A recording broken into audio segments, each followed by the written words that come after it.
Toot your tag sticking out.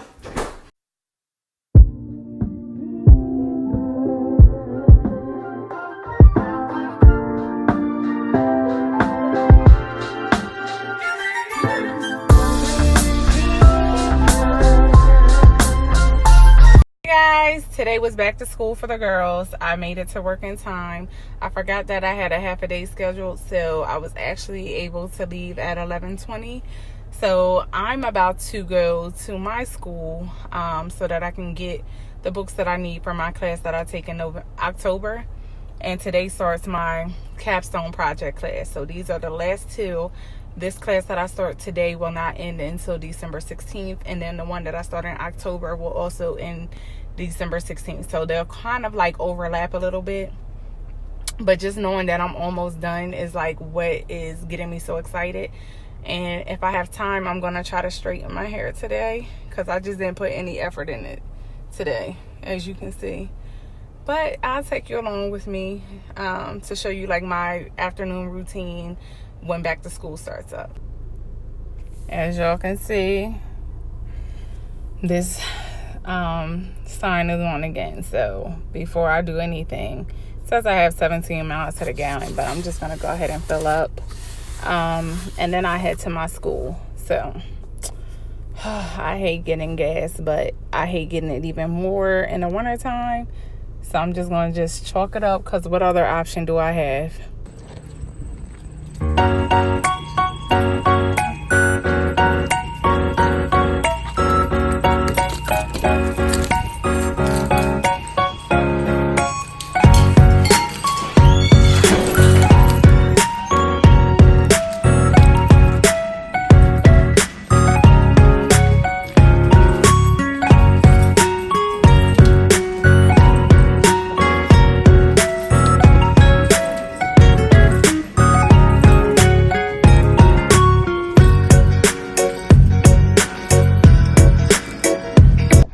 Okay, so how was your day?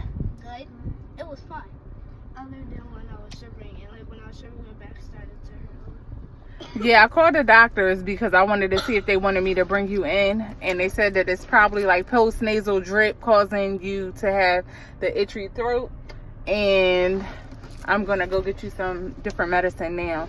She said Mucinex will help with that or whatever. And Kason, your best friend was in your class? Yeah. You was excited? Yes. I only had one of my friends in my class. And y'all said I got homework today? Yup. I'm glad y'all think that's funny. All right, so we're gonna go to Walgreens to get you some medicine. She said, no, what do you want? So I love my skin and I love my hair texture. I don't think that had anything to do with it. Yeah, but like, remember last year when I was there and I used to wear my hair out a lot? It was like, why is your hair like that? Because I'm a different race than you. That's why. I don't have to really just We have a 20-minute waiting line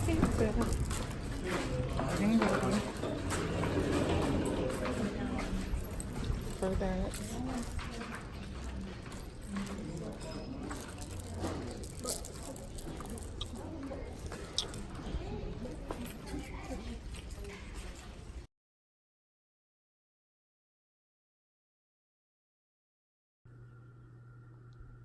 Thank you, God. We have completed the first day of school for the kids. And let me just say, it was amazing. I made sure that we were intentional about getting the adequate amount of sleep. I made sure that we were intentional about laying out our clothes, packing our lunch, being ready, and being prepared. And so many great things happened that I just wanted to share with you guys. I don't know if you know, but the end of last month, I got this new iPad Pro, and I had honestly never even heard of it, and it's telling me that I'm covering the screen now, but I might be late to the game, but better late than never. And I at first got this to finish up my last couple of classes, and so that I would not feel overwhelmed.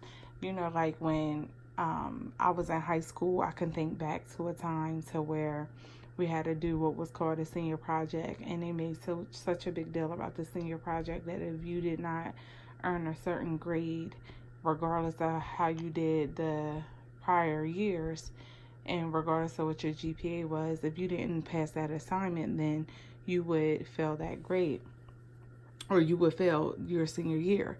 So much emphasis was put on that anytime I'm nearing the last stage of school, and to be honest with you, I've never had to do like an intern or a capstone project.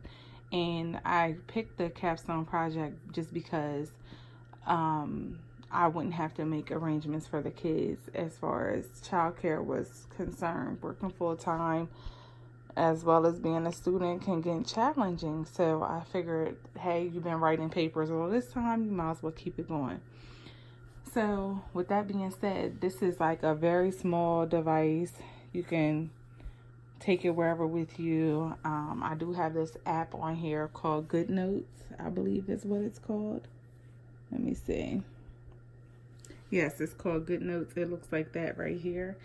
And I'm a very visual person, and I actually started finding different purposes for this. So while I'm at work on my lunch break, and because, like I said, I'm submitting to God, I'm allowing Him to lead me in the ways that He wants me to go. I'm no longer relying on myself being in control of different things.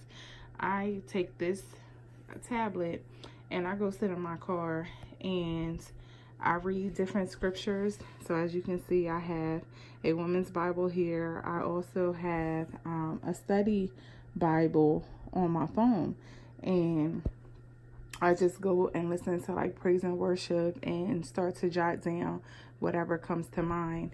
And let me just tell you, if you have a journal or a notebook, it could just be a composition book, start writing down the dates that things occur in your life, the dates that God is speaking to you in life, the days that you bless people, and start using that, because you'll be able to go back and be like, okay, was this something God said, or was this God leading me, or were you influenced by other things? And just watch how He starts to use you. Like, I'm telling you, this morning, like this morning I created this tab. And one thing about these notes is you can create however many you want. I'll show you my Bible study, because I don't want to show you, because I'm going to record this a year from now. But spending time with God, this was like the notes. And what I did was found a picture online and airdropped it to my iPad from my phone and found like different scriptures. So that's what I have here. And I have that to refer back to. This is another thing, and that's what I have here. So it doesn't have to be this fancy. I feel like we rely on technology so much, and even in days to where I forgot my tablet home, what I would do is put it in my notes on my phone, and because I also have an iPhone, they talk to one another. So I'm not missing anything. I'm utilizing that time to write down anything that He speaks to me, anything that He gives to me, anything that I need to refer or reiterate to someone else.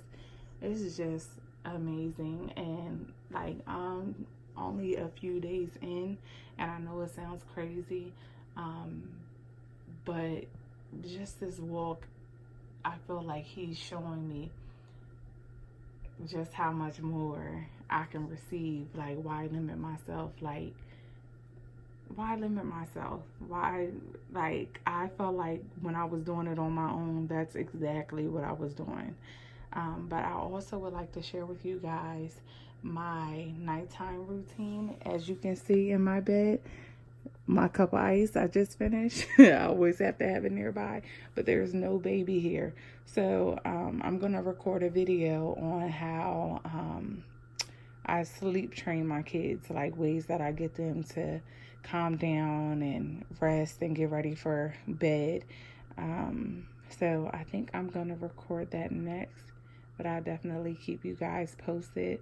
I feel like that's a great thing to have. It can really make a difference in your night as well as your morning. So thank you guys for watching. I'm just gonna end this video here. You all have a great night. Guys, now that I'm a bus stop mom and I had to switch my schedule to make sure that I'm here in time, I'm enjoying this peace and quiet because of course when I get home I'm not gonna have this. So, get it till they woke. Get it till they woke.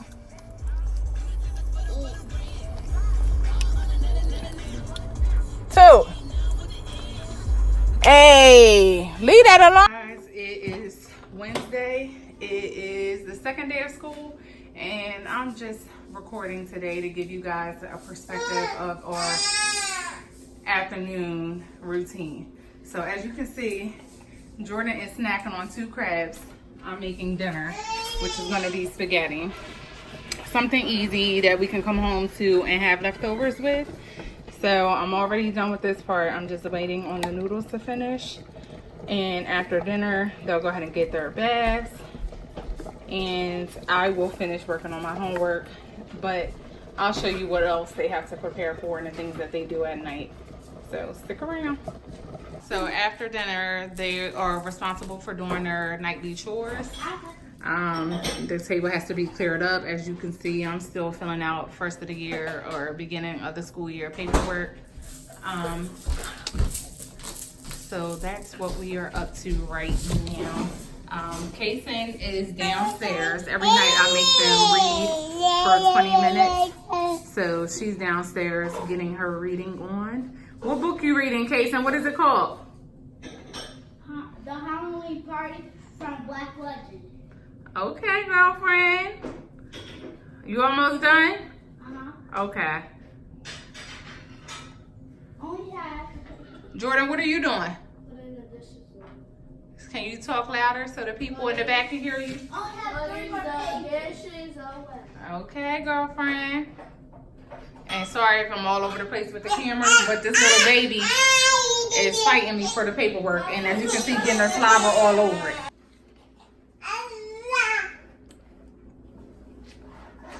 Talking about. It is now 8:38. The kids have been asleep since 8:15. As you can see, Taylor does not sleep with me. No one does for that matter. As you can see, this is Kason, my second oldest. She's knocked out. And this is Jordan, who's knocked out as well, snoring. Yeah, so I'm telling you, try it, guys. Set boundaries. Now, to keep it all the way real with you guys, my kids do have an early day to get up around 5 o'clock every morning. And I have to drop them off in order to get to work in time to get them off the bus. But I'm loving this feeling. Like, when I tell you I'm at complete peace, like just a couple months ago, I remember not being able to get to bed until after 10 o'clock and having to be exhausted and famished and just a lot of things because I was neglecting myself. I was too available for people. I'm telling you, I used to be criticized. Like, I remember people saying, oh, you have your hands full and they need to be quiet and da-da-da-da-da. When I'm sitting here realizing, you know, because there's no handbook, and I would feed into that. But at the end of the day, my kids deserve my undivided attention. They don't need to be chastised by anybody other than me. And it's proof. Like, I don't have unruly kids. I don't have disrespectful kids. All kids need sometimes is your attention. And even if you feel like you're giving them enough, kids don't ask to be here, so give them more. So, yeah, I'm just, when I tell you, like, I'm enjoying this season, and part of me felt bad because I was feeling pushed. And when I got this sense of being pushed, I'm like, okay, well, there's got to be God, because what's wrong with setting and establishing boundaries? Absolutely nothing. And I felt bad because I had created, in my mind, I'm assuming I had created a person that was available for everybody at any given time. People can call at any time.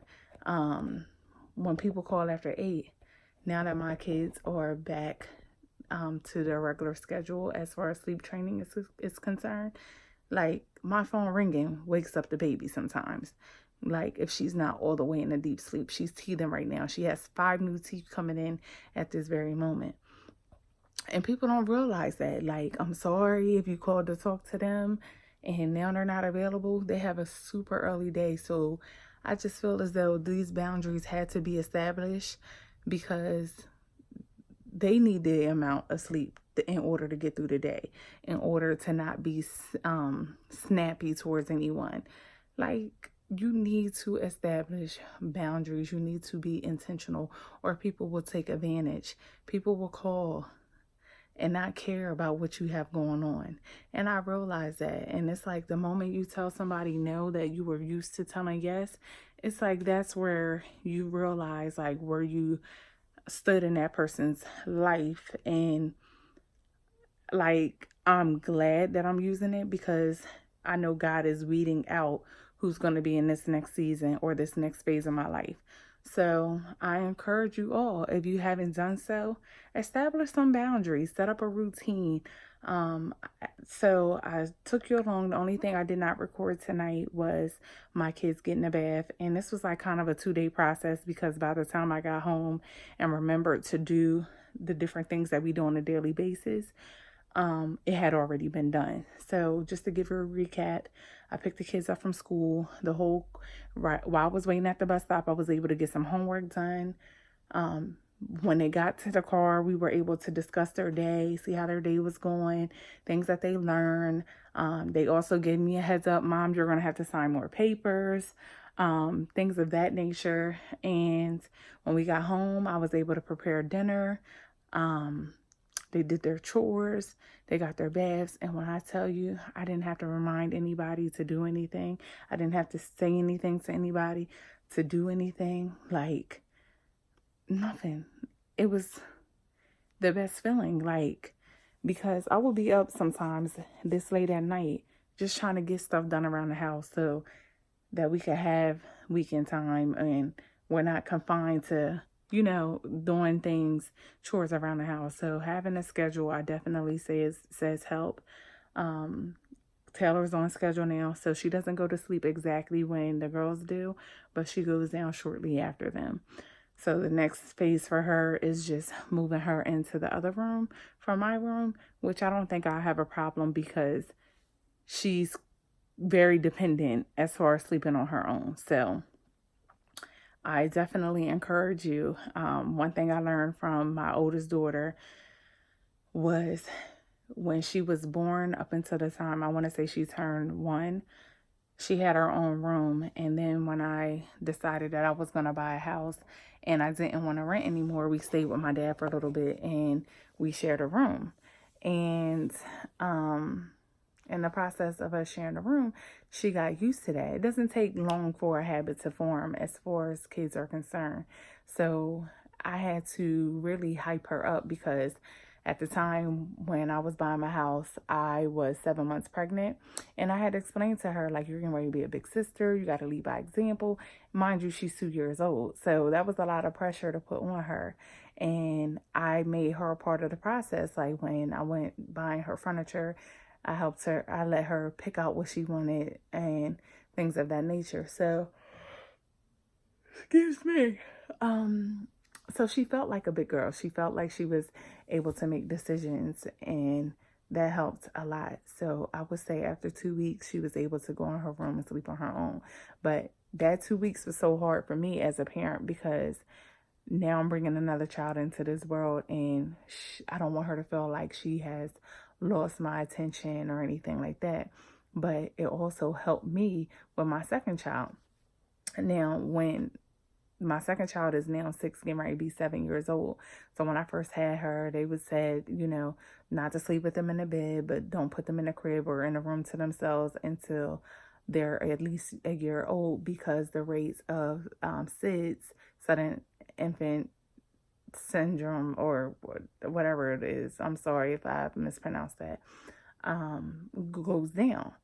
So once she turned a year old, she used to sit like in this little rocker thing that kind of kept her elevated.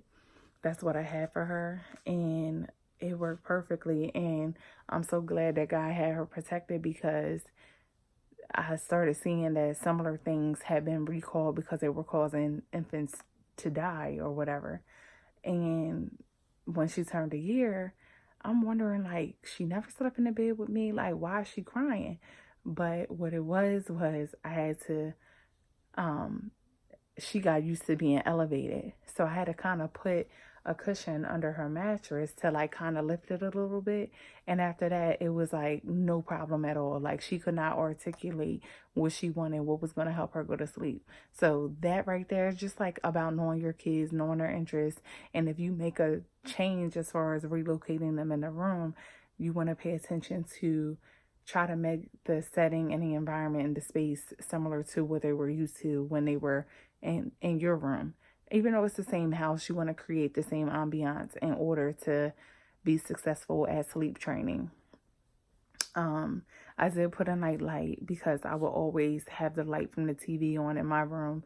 So just in case, and especially like when she got older and old enough to wake me up to say, hey, she had to use the bathroom, I didn't want her stumbling because right outside her room is the steps. So I wanted her to be able to see where she was going. So it would be the same thing as far as Taylor's concerned when she's able to move about freely. So next month she'll be put out. I'm not rushing her or anything, and I hate to sound like it's a bad thing, but it's really a milestone for kids. And you know, I'm single, so I don't have this to worry about. But you hear about co-sleeping affecting relationships, and like one of the parents has to go sleep on a couch, or you know, things of that nature. And if it's anything that I can tell you, you definitely want to get them out of your room as soon as possible, or it's like having a roommate. And I don't have a roommate because we're not all paying bills together. So that's something that I had in mind. But thank you for watching. I hope you guys subscribe, and I'm going to probably tag in like a lot of these videos. So thanks for watching. I also forgot to mention that one of the things that I did to help with sleep training initially is because she was a newborn baby, I used to cut on like the nursery rhyme lullabies, and it would just be the instrumental. But let me tell you, that thing should come with a warning, because it would knock her out. And I was like, okay, good, let me get to my homework because I'm still a student. So as I'm waiting for her to fall asleep to do my homework, I'm falling asleep too. Like, even if I was not tired. So I see why they play that music in daycares. So if that's something you gravitate to, it is very calming and soothing. But I'm telling you, you're going to be knocked out too. No matter how hard you try to resist it. I don't know what they did to that music. I don't know if it's some type of hypnosis behind it, but a sister girl will be tired too. But now it's to the point to where she's gotten older, she's growing, she's eating regularly, like everything is on the schedule, and we don't have to do that. But even if the child is too old to leave your room, definitely try like calming, soothing sounds. Another thing that I used to listen to, it would just, and you can literally look on YouTube for this, it would just be like, shh. So just like the sound that somebody was making, and that would put her to sleep. Because if I had to sit up and do that, and with all of my kids, I knew that they would eventually have to go to daycare. So I tried to help them at an early age figure out how to soothe themselves, because I didn't want my child. It's hard enough sending your child to a complete stranger, even if it is in a daycare, because you hear about so many things going bad, or daycare workers abusing the kids. And if I ever were to walk into daycare and my child was screaming, I think I would lose it. And I'm not a millionaire or in a position to where I could quit my job, but that would really bother me. So I made sure that my kids were self-sufficient, happy, healthy kids, and were able to go to sleep on their own or with little nurturing from someone else. Like I didn't rock them to sleep or anything, because if you start off doing that, they're going to expect it later on. And I didn't want that to be extra work, like if the kids were to go to their grandparents or, something like that. Some people have to send full manuals for their kids when they get a night out, or, somebody else is watching their kids. And I didn't want to do that. And I'm glad that I didn't. I'm glad that I did things that were going to work for me and my household and my kids. And it has definitely paid off.